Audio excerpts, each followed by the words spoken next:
Bravewords Records. I want to talk Yes. about this with you. So Sure. I was the kid growing up, going to my local HMV, buying the printed magazine of Bravewords Yes. and Bloody Knuckles, got the sampler. I remember a long time ago, Tim let me write a small article on a page in one of the magazines about a band that I knew really well, and which was actually my first ever published article at all before I was writing for car magazines and stuff like that. But Yeah.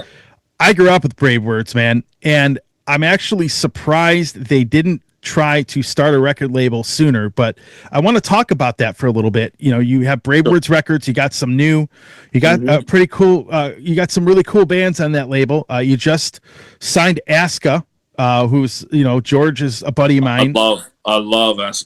Yeah, and obviously this is coming out in there. Talk about starting up that label. Because Tim Anderson has always been a really cool dude. Anytime I've ever, the times that I met him back in the day, and it just blew my mind that they wouldn't maybe not have started something up like this sooner, especially having the reputation and being as established as they are. I think he's had the will and the idea for a while. Starting a label for the right reasons is equally as hard as starting a band. Right. For the right reasons. And the right reasons being an enthusiasm for music and wanting to treat people fairly and do the right thing and do it properly. Budgets obviously play a huge part in running a label. I mean, it's like I've always said, opening a label is like opening a restaurant. You got to be ready to make no money for the first couple of years. You just need to keep the doors open, and the bills just keep on coming. Absolutely, yeah. But one thing bands always talk about is, well, we wish we had a label that really got behind our release, and didn't just do the whole, first 2 weeks and then you're done. First 2 weeks and then we're done, and no one if that. If that. Yeah.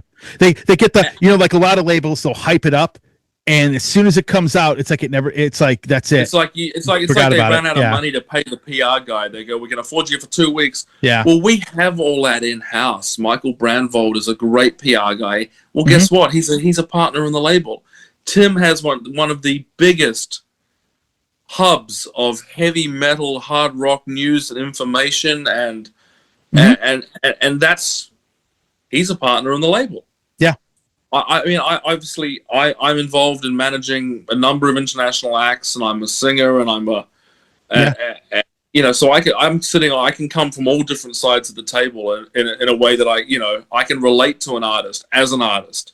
I can relate to my colleagues at the label as a label guy. I can relate to managers as a manager, and so I can have those conversations on an intellectual level with people where we've got the bases covered. And the tricky thing is, obviously, a lot of bands, and we're all guilty of this, in bands, we all say we want the promo. We want we want a promo for three, who's talking about our record 3 months after release? Well, Bravewords will be. But then bands also have this habit of just signing a deal with someone who gives them $800 more than the label that didn't. Okay, so if you have label A, label B, label A gives you like $1,000 more than the other label, but the other label promises all kinds of things. Well, you kind of weigh that up. You go, well, I've heard all kinds of promises before. I'll probably just go with the money, But what I can say is, we're the best of both worlds in the sense that we want to, and promotion's only as good as the artist is willing to work with the label. A lot of the time you get an artist that says, right, promote my record. Okay, well, can you give us some content, please? Yeah. Can you be available for interviews? Can you give us, turn on your phone, hit record, and give us a song-by-song video of every single song on the record. Give us a gear rundown. Give us some playthrough videos. If artists give us that content, we can work their record for 6 months. The big mistake a lot of artists make is they just push all the promo back on the label, but they don't create any content. Yeah, and I've had artists that have said, well, I don't want to film a playthrough video, and I don't want to do a song by song where I talk about each song, and I don't want to do like a rig rundown of my gear. I don't want to talk about my guitars. I don't want to do some filming on the road. I don't want to tell old tour stories. I don't want to talk about old albums because I can't be bothered. You're the label, you promote it. And I'm like, okay, so there's about 8 months worth of content that you just said you will not do.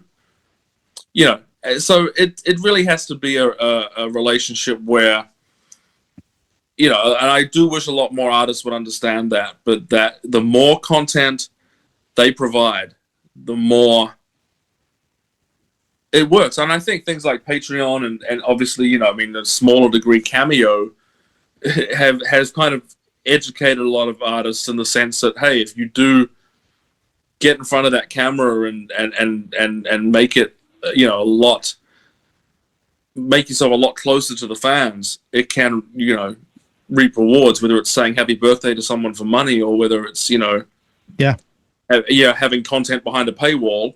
But it can also definitely help you give your record some legs. If you can run a news story on Bravewords once a week because you've got new content that we can shout and scream about and promote, you're in good shape. You know, because we got a million visitors every month to that site. Yeah, and we want to promote your record. Yeah, and you know what's interesting about that? I just had a publicist on my show not long ago, and we talked about exactly that.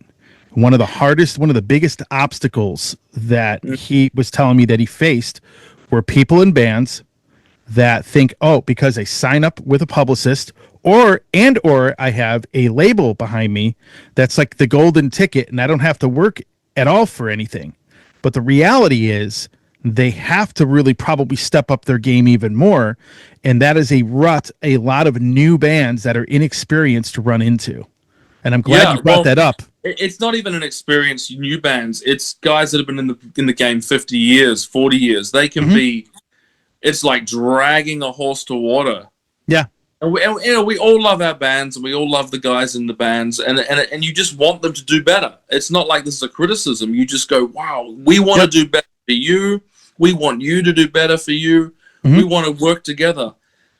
And, you know, have you got some new photos? And they'll send, like, you know, like a picture they've downloaded off Facebook, or a grainy picture off Facebook they've downloaded of themselves. It's not even like 1 megabyte in, like, file size. As soon as I see that attached to the email with the file name, all those, like, letters and numbers that Facebook automates, I'm like, oh, well, now we've got low-res photos. We can't do anything with that. No print media is going to print that. It's going to be a pixelated mess.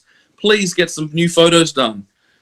Well, I can't this week and I can't next week. I might be able to get something done. Like, you know, I've got a friend coming around. He could probably take some pictures with the phone. And man, we are in the most visual asset orientated era times 10 what it was MTV in the 80s. Correct. Video killed the radio star. Well, the internet killed the video star, I think Robbie Williams said, or something like that. And you got to have visual assets aplenty, and you got to, you know, play through videos, song by song analysis of the album. Just film yourself cooking. Anything is content. Anything can be turned into a news story, and that can be used to promote your brand, your product, that record that you just spent like 2 years of your life working on, that you don't want to die after 2 weeks. Create that content. And you'll be amazed at how beneficial that can be. And again, we have in-house a fantastic PR guy that's not going to run out, you know, on you in 2 weeks because, you know, that's all the label is going to pay him for. Well, he is a partner in the label, so yeah, I get his emails too, by the way. So he'll promote your record for 8 months if you give him content, you know. So that's my advice to any young bands, older bands that want to kind of do a bit of housekeeping and kind of shake things up and get out of that rut. That would be my advice. Yeah. Hey, everybody. Tony here from the Metal Command podcast. Again, I appreciate your support. Since 1998, I have hosted this show in one form or another, starting off in radio and now in the podcast format. Again, thanks for watching. And if you like what you see and hear on this show, by all means, please hit the subscribe button hit the little bell to be notified anytime I do post a video. And if you see this program on any other form of social media, please give me a follow there. Again, I always appreciate your support.